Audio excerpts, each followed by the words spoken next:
Can you pass ACCA in just 1 month?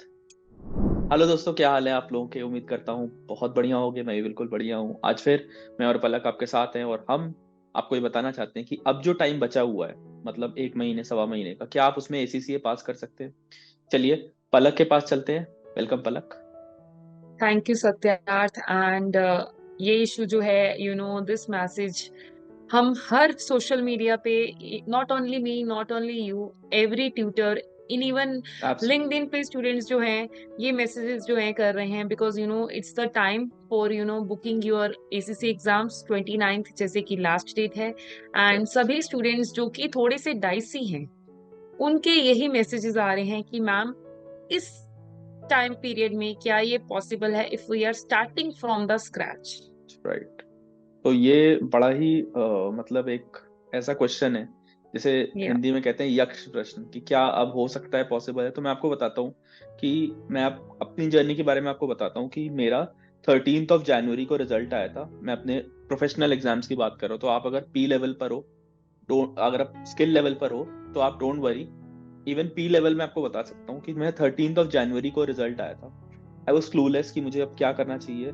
मेरी शादी थी 16 फरवरी को, और मैंने सोचा कि अब क्या मुझे अपीयर करना चाहिए। अगर मैं अपीयर करूंगा तो क्या मैं उस तरीके की पढ़ाई कर पाऊंगा या नहीं। तो मैंने कुछ नहीं सोचा। मैंने कहा कि चलो, जितने अब ये मान लेते हैं, जितने टाइम है, जितने दिन मिले हैं, उतना ही टाइम सबको मिलता है, ये मान के चलते हैं। So I registered for my paper. 16 Feb को मेरी शादी हुई। मैं फिर घूमने चले गए, हम वापसी आए, और लगभग 5-6 दिन का टाइम था मेरे पास। बट मैंने किया क्या था, 3 मार्च को मेरा पेपर था। And not just one paper, मेरे दो प्रोफेशनल लेवल के पेपर थे, which is AFM and APM। तो मैंने किया क्या, I took all past year paper, I solve all of them. जहां मुझे प्रॉब्लम आती थी तो वहां पर मैं एक बार रेफर करता था बुक को। वरना अब जब आप प्रिपरेशन शुरू कर रहे हो, when you have only February left, तो आप बुक को, पूरी स्टडी टेक्स्ट को रेफर नहीं कर सकते। तो हम आपको इस वीडियो के अंदर, आप एंड तक देखना, हम आपको ये बताएंगे कि आपके वो क्या स्टेप्स हैं जो आप ले सकते हो एज अ बेयर मिनिमम। हो सकता है आपके बहुत अच्छे मार्क्स ना आए, बट आप certainly you can appear for the exam and आप क्लियर भी कर सकते हो। राइट। तो चलिए, तो सबसे पहले जानते हैं पलक से कि पलक क्या करना चाहिए। पहले बच्चे कहते हैं सर स्टडी टेक्स्ट तो पूरा नहीं हो पाएगा। जैसे कुछ मतलब बहुत ज्यादा वो रहता है बच्चों को, जैसे राइट, टैक्स टैक्स का सब्जेक्ट है, या चलिए टैक्स तो राइट। काफी लोगों का एग्जाम्प्ट हो गया है, या आपका ऑडिट का सब्जेक्ट है कि सर बिना स्टडी टेक्स्ट पढ़े कैसे हमारा पूरा हो सकता है। तो आप बताओ कि सबसे पहले वो स्टेप्स क्या हैं अभी की तारीख में जो इनको लेने चाहिए, एंड कॉन्फिडेंटली एग्जाम बुक कर लेना चाहिए या नहीं करना चाहिए? सी, सबसे मोस्ट इम्पॉर्टेंट थिंग क्या है कि if you are willing to appear in the examination, if you are 100% sure, then there is no issue. But if you are dicey and you are just like कि ठीक है भर लेते हैं, it's a professional degree, तो right. वहां पर जो है सिनारियो कुछ डिफरेंट हो सकता है। If you are not willing to कि अब आगे आने वाले हमारा जो 30 डेज 35 डेज हैं उसमें मैं टाइम स्पैन नहीं दे सकता, सो यही अगर एक एक घंटा देना है, 2 घंटे देने हैं, then that could be critical thing. But if you are think कि यस, अब जो टाइम चला गया कोई बात नहीं, बट यस कमिंग फॉरवर्ड मैं एटलीस्ट 4 आवर्स जो है डिवोट कर सकता हूँ, then you should go ahead. Then right. उसके बाद अब बात करते हैं कि स्टडी टेक्स्ट नहीं पढ़ सकते हैं तो क्या किया जाए। सो सी, स्टडी टेक्स्ट जो है डिटेल अंडरस्टैंडिंग के लिए है, but if you don't have that much time, so आप जो है अपने कोई भी किसी भी ट्यूटर के या फिर एसीसीए के खुद के जो नोट्स होते हैं, आप उनके शॉर्ट रिवीजन नोट्स जो है वो पढ़ के अपने आप को कंसेप्ट से फेमिलियर कराएं। Complete that in the upcoming just coming maximum 1 week, जैसे कि अब 31st तक आप जो है उसको फिनिश कर लीजिए अपने नोट्स को। देन उसके बाद questions practice as you said, उस पे जाएं, पास्ट प्रैक्टिस में जाएं, एंड मोस्ट इम्पॉर्टेंट थिंग, हमारे एसीसीए के रिसोर्सेज को निग्लेक्ट मत करें। राइट। एसीसी के रिसोर्सेज, आज की डेट में ACC have abundance of resources. हमारे टाइम पे, आपके टाइम पे ये नहीं था। ACC practice platform is now here, so right. You have the readymade availability कि इस रियल सिनारियो में पेपर कैसा होगा। तो after completion of your notes area, then start jumping to the questions, question practice while from kit, or as well as you can practice from the mock test papers. You can practice from the past paper.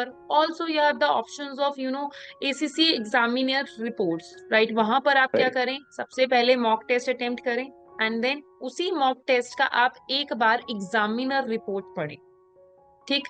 Examiner report से अपनी mistakes को देखें, and then start attempting again and again. But if somehow कुछ students को answer जो है, question पढ़ना कैसे है, ये प्रॉब्लम आती है, या फिर ये नहीं पता चलता कि यस कि मैंने मॉक तो अटेम्प्ट कर दिया बट मैं खुद को कितने मार्क्स दूं. राइट दैट इज अ की इंपॉर्टेंट थिंग कि ये स्टूडेंट्स डजंट नो कि वहां पर जो आंसर होते हैं हमारे पास स्टैंडर्ड आंसर्स होते हैं. तो वो उसके accordingly they somehow under estimate their power कि यस कि मैं तो कम लिख रहा हूँ, या फिर ओवर जजमेंट होना. तो उस वाले सिनेरियो में they can take help from some tutors और some the person who can evaluate their marks. तो दैट इज द थिंग जो हम फॉलो कर सकते हैं. Right absolutely. और आप ना अब एक महीने में आप एक चीज तो सर्टेनली कर सकते हो कि आप अपनी एक्सेल को इम्प्रूव करो.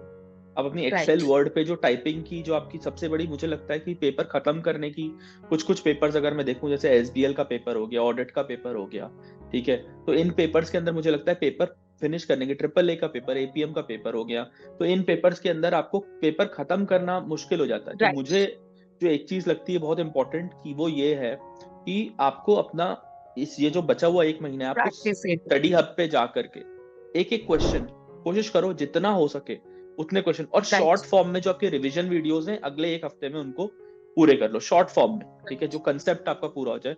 फिर जब आप कहीं अटकते हो, if you are still stuck somewhere, तो do one thing, go back to your study text, try and understand. नहीं समझ में आता है तो आप हमें भी कमेंट में नीचे लिख के बता सकते हो कि ये एक्स वाई जेड कॉन्सेप्ट हमें नहीं समझ में आया है, तो हम राइट. उस कॉन्सेप्ट का पूरा आपको समझा करके रिवीजन फॉर्म में यूट्यूब के ऊपर दे देंगे. और मैं और पलक बहुत ही जल्दी यूट्यूब के ऊपर लाइव भी आने वाले हैं आप लोगों से बातें करने के लिए, मेरे चैनल पर भी और पलक के चैनल के ऊपर भी, ताकि हम आपकी अब जो प्रिपरेशन है उसको जरूर करवा सके. और हम वादा कर सकते हैं आपसे कि हम लास्ट का जो आपका एक हफ्ता होगा एग्जाम के पहले का, उसमें जरूर आपके साथ लगभग कोशिश करें कि हर रोज आपके साथ जुड़े, कि आपको लाइव बैठा करके जो भी आप सब्जेक्ट कर रहे हो उसके लिए आपको टिप्स चाहिए या कोई कंसेप्ट नहीं समझ में आ रहा है, and that is going to be absolutely free.